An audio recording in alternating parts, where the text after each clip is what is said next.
ರಾಜ್ಯದಲ್ಲಿ ಅಂಗಾಂಗ ದಾನ ಮಾಡುವವರ ಸಂಖ್ಯೆ ಹೆಚ್ಚಾಗ್ತಾ ಇದೆ. ಅಂಗಾಂಗ ದಾನದಲ್ಲಿ ಕರ್ನಾಟಕ ದೇಶದಲ್ಲೇ 2ನೇ ಸ್ಥಾನವನ್ನು ಪಡೆದಿದೆ. ಇನ್ಮುಂದೆ ಅಂಗಾಂಗ ದಾನ ಮಾಡಿದ್ರೆ ಪ್ರಶಂಸನಾ ಪತ್ರ ಸಿಗುತ್ತೆ ಎಂದು ಸರ್ಕಾರ ಹೇಳಿದೆ. ಇದರ ಬಗ್ಗೆ ಹೆಚ್ಚಿನ ಮಾಹಿತಿ ಇಲ್ಲಿದೆ ನೋಡಿ. ರಾಜ್ಯದಲ್ಲಿ ಅಂಗಾಂಗ ದಾನ ಮಾಡುವವರ ಸಂಖ್ಯೆ ಹೆಚ್ಚಾದಂತೆ ದಾನ ಪಡೆಯುವವರ ಸಂಖ್ಯೆ ಕೂಡ ಬೆಳೆಯುತ್ತಿದೆ.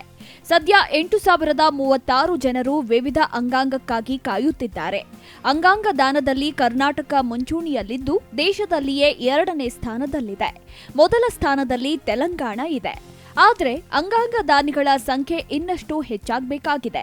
ಈ ನಿಟ್ಟಿನಲ್ಲಿ ಜನರಲ್ಲಿ ಅರಿವು ಮೂಡಿಸಲು ಅಂಗಾಂಗ ದಾನಿಗಳ ಕುಟುಂಬದವರಿಗೆ ಪ್ರಶಂಸಾ ಪತ್ರ ನೀಡಲಾಗುತ್ತೆ ಎಂದು ಆರೋಗ್ಯ ಸಚಿವ ದಿನೇಶ್ ಗುಂಡೂರಾವ್ ತಿಳಿಸಿದ್ದಾರೆ. ನೀವು ಕೈಗೊಂಡ ನಿರ್ಧಾರ ಸುಲಭವಲ್ಲ, ಆದರೆ ಇತರರ ಜೀವ ಉಳಿಸುವ ಕೆಲಸ ನೀವು ಮಾಡಿದ್ದೀರಿ. ನಿಮಗೆ ಯಾವುದೇ ಸಂಕಷ್ಟ ಎದುರಾದ್ರೂ ನಿಮ್ಮೊಂದಿಗೆ ನಾವಿದ್ದೇವೆ. ತಮ್ಮ ಹಿಂದಿನ ಅವಧಿಯಲ್ಲಿ ಅಂಗಾಂಗ ದಾನಕ್ಕೆ ಸೊಸೈಟಿ ಸ್ಥಾಪಿಸಿದ್ದನ್ನ ಸ್ಮರಿಸಿದ ಮುಖ್ಯಮಂತ್ರಿ, ಇನ್ನಷ್ಟು ಜನರು ಅಂಗಾಂಗ ದಾನಕ್ಕೆ ಮುಂದಾಗಬೇಕು. ಜಿಲ್ಲೆಗಳಲ್ಲಿ ಜಿಲ್ಲಾ ಉಸ್ತುವಾರಿ ಸಚಿವರು ಅಥವಾ ಜಿಲ್ಲಾಧಿಕಾರಿಗಳು ಅಂಗಾಂಗ ದಾನಿಗಳ ಕುಟುಂಬದವರಿಗೆ ಪ್ರಶಂಸನಾ ಪತ್ರ ನೀಡಲಿದ್ದಾರೆ. ಒಬ್ಬ ವ್ಯಕ್ತಿ ಅಂಗಾಂಗ ದಾನದ ಮೂಲಕ 8 ಜನರಿಗೆ ಜೀವದಾನ ಮಾಡಬಹುದು ಎಂದು ಸಿಎಂ ಸಿದ್ದರಾಮಯ್ಯ ಹೇಳಿದ್ರು. ಇನ್ನು ಅಂಗಾಂಗ ದಾನ ನೋಂದಣಿ ಕುರಿತು ಜಿಲ್ಲೆಯಲ್ಲಿ ಆರೋಗ್ಯ ಇಲಾಖೆಯಿಂದ ಪರಿಣಾಮಕಾರಿ ಜಾಗೃತಿ ಮೂಡಿಸುವ ಕೆಲಸ ಆಗ್ತಿಲ್ಲ. ಹಾಗಾಗಿ ಜನರಿಗೂ ಇದರ ಬಗ್ಗೆ ಸರಿಯಾದ ಮಾಹಿತಿ ಇಲ್ಲ. ಅಂಗಾಂಗ ದಾನ ನೋಂದಣಿಗೆ ಜನರು ಹಿಂದೇಟು ಹಾಕಲು ಜಾಗೃತಿ ಕೊರತೆಯೇ ಪ್ರಮುಖ ಕಾರಣವಾಗಿದೆ. ಇದರ ಬಗ್ಗೆ ಸಾರ್ವಜನಿಕರಿಗೆ ಅಗತ್ಯ ಮಾಹಿತಿ ನೀಡಿ ಅವರಿಗೆ ತಿಳುವಳಿಕೆ ಹೇಳಬೇಕಾಗಿದೆ. ಇನ್ನು ಈ ಕುರಿತು ಜನರಲ್ಲಿ ಜಾಗೃತಿ ಕೊರತೆ ಬಹಳಷ್ಟಿರೋದ್ರಿಂದ ಹೆಚ್ಚಿನ ಆದ್ಯತೆ ನೀಡುವ ಅಗತ್ಯವಿದೆ. ಆರೋಗ್ಯ ಇಲಾಖೆಯಲ್ಲಿ ಸಿಬ್ಬಂದಿ ಕೊರತೆಯೂ ಕೂಡ ಇದಕ್ಕೆ ಕಾರಣವಾಗಿದೆ.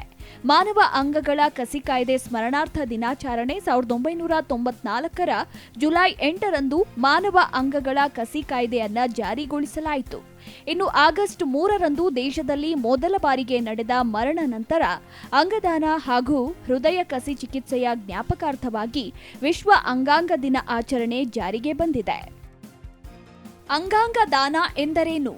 ಅಂಗಾಂಗ ದಾನ ಒಂದು ಅಥವಾ ಹೆಚ್ಚಿನ ಅಂಗಗಳನ್ನು ಪರಿಹಾರವಿಲ್ಲದೆ ಬೇರೆಯವರಿಗೆ ಕಸಿ ಮಾಡಲು ನೀಡುವ ಕ್ರಿಯೆ. ಕರುಳುಗಳು, ಮೂತ್ರಪಿಂಡ, ಯಕೃತ್, ಶ್ವಾಸಕೋಶಗಳು ಮತ್ತು ಮೇದೋಜೀರಕ ಗ್ರಂಥಿಯ ದಾನ ಮತ್ತು ಕಸಿ ಮಾಡಲು ಸಾಧ್ಯ. ದಾನ ಮಾಡಿದ ಅಂಗಗಳು ಸತ್ತ ದಾನಿಯಿಂದ ಅಥವಾ ಇನ್ನೂ ಜೀವಂತ ದಾನಿಯಿಂದ ಬರುತ್ತವೆ.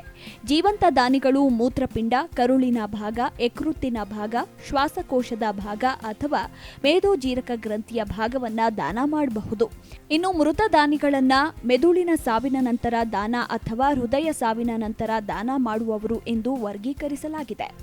ಕೆಲವರು ಸಾವಿನ ನಂತರ ತಮ್ಮ ದೇಹವನ್ನ ವೈದ್ಯಕೀಯ ಸಂಶೋಧನೆಗಾಗಿ ದಾನ ಮಾಡಿ ಎಂದು ಉಯಿಲು ಮಾಡಿರ್ತಾರೆ, ಅಥವಾ ಕುಟುಂಬಸ್ಥರೇ ಮೃತರ ದೇಹವನ್ನ ವೈದ್ಯಕೀಯ ಸಂಸ್ಥೆಗಳಿಗೆ ದಾನ ಮಾಡುತ್ತಾರೆ. ಎಲ್ಲ ವಯಸ್ಸಿನ ಜನರು ತಮ್ಮನ್ನ ಸಂಭಾವ್ಯ ಅಂಗದಾನಿಗಳು ಎಂದೇ ಪರಿಗಣಿಸಬಹುದು. ಆದರೆ HIV, ಕ್ಯಾನ್ಸರ್ ಮತ್ತು ಸೋಂಕುಗಳಿದ್ದಾಗ ಎಚ್ಚರವಾಗಿರಬೇಕಷ್ಟೇ. ವೈದ್ಯಕೀಯ ಇತಿಹಾಸದ ಆಧಾರದ ಮೇಲೆ ಸೂಕ್ತ ಪರೀಕ್ಷೆ ಮಾಡಿಯೇ ಅಂಗದಾನ ಪ್ರಕ್ರಿಯೆ ಆರಂಭವಾಗುತ್ತದೆ. Bureau report, Zee Kannada news. Zee Kannada news ಈಗ ನಿಮ್ಮ ಮನೆಯಲ್ಲೇ ನೋಡಿ. ಎಲ್ಲ ಕೇಬಲ್ಗಳಲ್ಲಿ ಈಗ ಲಭ್ಯ. Sun Direct 292, Jio TV 1334, U digital 162, city cable 51, GTPL 17, Abhishek cables 821, rock line telecommunication 51, Shri Basaveshwara number 60, Vinayaka digital number 53, in digital number 896ರಲ್ಲಿ. ನಿಮ್ಮಿಸ್ತದ ಜಿ ಕನ್ನಡ ನ್ಯೂಸ್ ನೋಡಿ ಆನಂದಿಸಿ.